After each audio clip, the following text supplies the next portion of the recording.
ಯಾರು ನಾಟಕ ಮಾಡ್ತಿದ್ದಾರೆ ನನಗಂತೂ ಗೊತ್ತಿಲ್ಲ. ಅದನ್ನ ನೀವುಗಳು ಡಿಸೈಡ್ ಮಾಡಬೇಕು. ಸೆಕೆಂಡ್ ಅಲಿಗೇಷನ್, ಸಿನಿಮಾ ದುಡ್ಡು ತೊಗೊಂಡು ನಾನು ಡೇಟ್ಸ್ ಕೊಟ್ಟಿಲ್ಲ ಅಂತ. ಈ ಒಂದು ವಿಷಯದ ಬಗ್ಗೆ ನಾನು ಮಾತಾಡೋ ಹಾಗಿಲ್ಲ.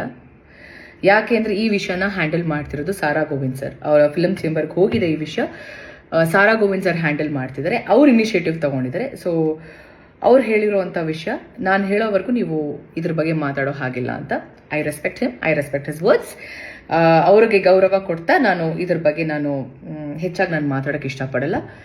ಅದಾದಮೇಲೆ ನನ್ನ ಒಂದು ಸಿನ್ಸಿಯರ್ ರಿಕ್ವೆಸ್ಟ್, ಈ ಒಂದು ವಿಚಾರ ಅಂದರೆ ಸೆಕೆಂಡ್ ಸಾರಾ ಗೋವಿಂದ್ ಸರ್ ಏನು ಹ್ಯಾಂಡಲ್ ಮಾಡ್ತೀರಾ ಆ ವಿಚಾರದ ಬಗ್ಗೆ ಯಾರೂ ಮಾತಾಡೋದು ಬೇಡ ಅಂತ ನನ್ನ ಒಂದು ಮನವಿ.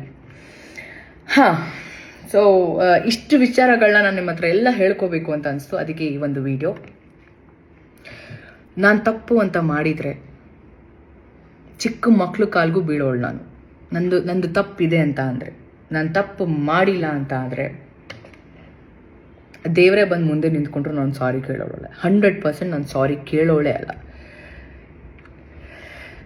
ಯಾರಿಗಾದರೂ ನನ್ನ ಅಭಿಮಾನಿಗಳಿಗೆ ಏನಾದರೂ ಹರ್ಟ್ ಆಗಿದ್ರೆ, ನಾನು ಯಾವತ್ತೂ ಹರ್ಟ್ ಮಾಡಿಲ್ಲ ಅಂತ ಅಂದ್ಕೊಂಡಿದ್ದೀನಿ ನಾನು, ಬಟ್ ಸ್ಟಿಲ್ ಹರ್ಟ್ ಆಗಿದ್ರೆ ನನ್ನ ಕ್ಷಮೆ ನಿಮಗೆ, ನನ್ನ ಸಾರಿ ನಿಮಗೆ, ನನ್ನ ಅಭಿಮಾನಿಗಳಿಗೆ, ಬೇರೆಯವ್ರಿಗಲ್ಲ.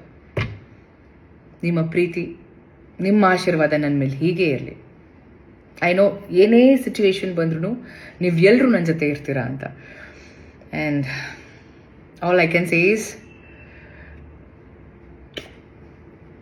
Thank you. And I love you all. Thank you.